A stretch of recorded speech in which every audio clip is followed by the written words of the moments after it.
Good morning साथियों।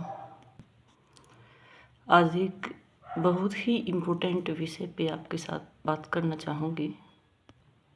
विषय कुछ ऐसा है, अगर लोग गहराई से समझें तो बहुत ही गहरा है, अन्यथा इग्नोर तो काफ़ी सालों से कर रखा है और आगे भी करते रहेंगे।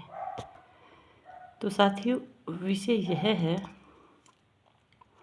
कि हिंदुस्तान के अंदर जितने भी शहीद हुए हैं, प्रत्येक शहीद की स्मारक के ऊपर अमर जवान या अमर शहीद लिखा जाता है और उसकी अंत्येष्टि के समय भी अमर रहे अमर रहे अमर रहे के नारे लगाए जाते हैं और ऐसा माना जाता है कि शहीद अमर होते हैं।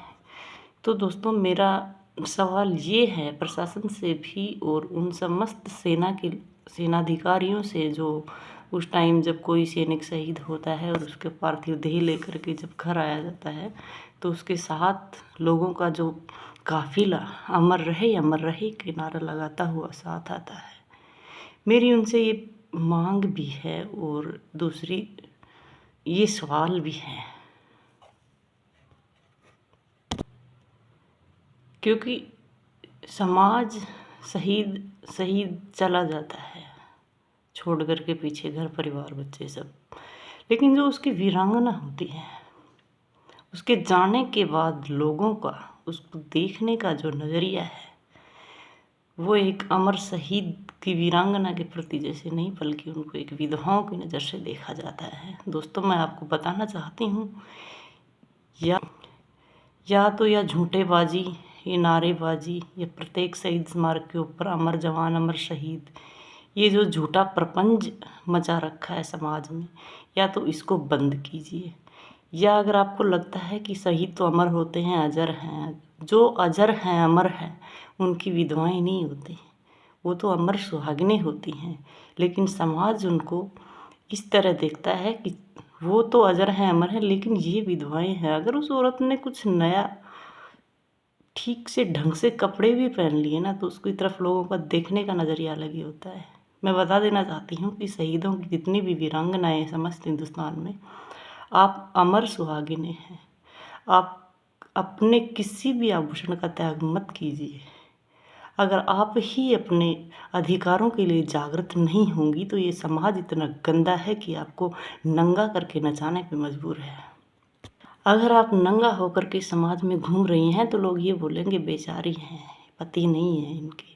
लेकिन आपने ठीक ढंग से अपने वजूदों से, अपने तरीकों से, अपने अधिकारों से अगर जीना शुरू कर दिया तो इन लोगों को बर्दाश्त नहीं होगा। एक तरफ तो, क्योंकि मैंने एक वीडियो देखा था, बिहार में एक भाई शहीद हुआ था तो उसकी वीरांगना उसी टाइम पे जब उसकी पार्थिव देह को घर पे लाया गया था वो उसके अंतिम दर्शन के लिए वहाँ पे आई है। तो मतलब हमारे अलग अलग स्टेट में अलग अलग प्रथाएं होती हैं। एक तरफ जो मतलब सेना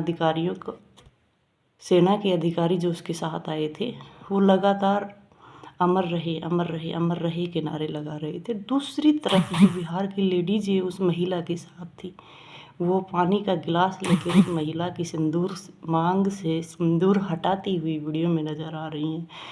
मेरा मतलब, क्योंकि एक वीरांगना की फीलिंग्स दूसरी वीरांगना ही समझ सकती है, क्योंकि मैं भी एक वीरांगना हूँ, मुझे पता है।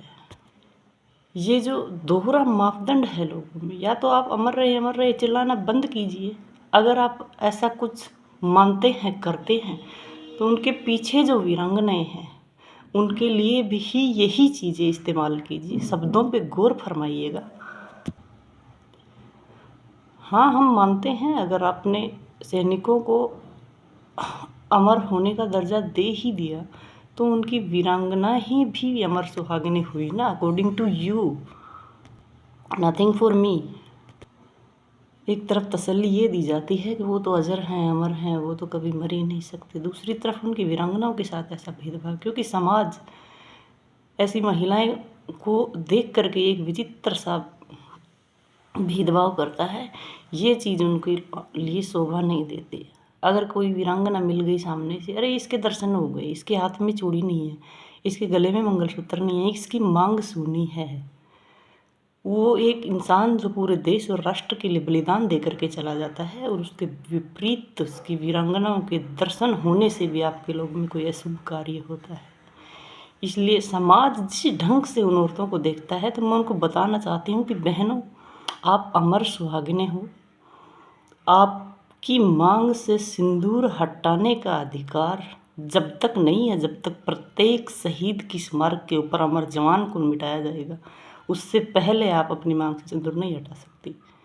आपकी मांग से सिंदूर तभी हटेगा जब प्रत्येक हिंदुस्तान के प्रत्येक शहीद की स्मारक के ऊपर से अमर जवान को मिटा दीजिए, उसके बाद आप हटा दीजिए। या तो आप उसको अमर जवान की उपलब्धि मत दीजिएगा, अगर देते हैं तो हम अमर सुहागिनें हैं, ऐसी आप लोगों की मानसिकता होनी चाहिए।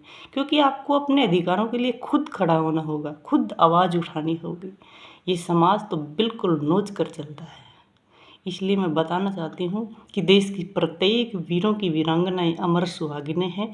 और जो मतलब आप अपने पति आपके साथ थे लाइफ में, पहले जैसे रहती थी बिल्कुल वैसे रहिए, सारे सब काम कीजिए आप, तब जा कर के उनके लिए एक सच्ची श्रद्धांजलि होगी और लोगों को लगेगा कि वीरों की विधवाएं नहीं अमर सुहागिनें होती हैं।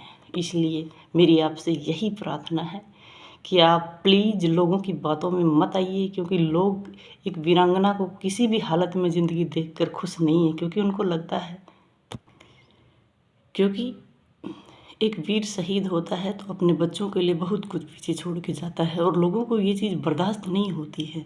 आप सही ढंग से जीवन जी रहे हैं, अपना जीवन बिता रहे हैं, ये चीज़ लोगों को बर्दाश्त नहीं होती है। आप लोग अच्छे से अपना जीवन अपने तरीक़ों से जिए, एक अमर सुहागिन की भांति रहिए, ना कि ऐसे। इसलिए मेरी आपसे बार बार यही विनती है कि आप लोग अमर सुहागिन की भांति रह करके आने वाली इस करवा चौथ को प्रत्येक वीरांगना अपने उन अमर शहीद पतियों के लिए करवा चौथ का व्रत रखिए।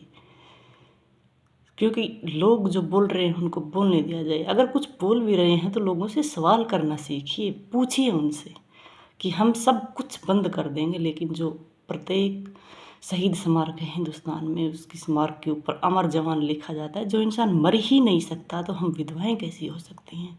अगर आपको लगता है कि हमारी बात गलत है तो आप जैसे बोलोगे, अलग से विधवाओं के कोई नियम बना रखा है अगर सोसाइटी ने, तो हम उसका पालन करेंगे। लेकिन जो आप लोगों ने जो उपलब्धि दी है, हम उसी के ऊपर चल करके अपना मार्गदर्शन कर रही हैं। इसलिए निर्मल दया की ओर से आपको थैंक यू। वो वीडियो पसंद आई तो देश की प्रत्येक वीरांगना तक ये वीडियो पहुंचनी चाहिए।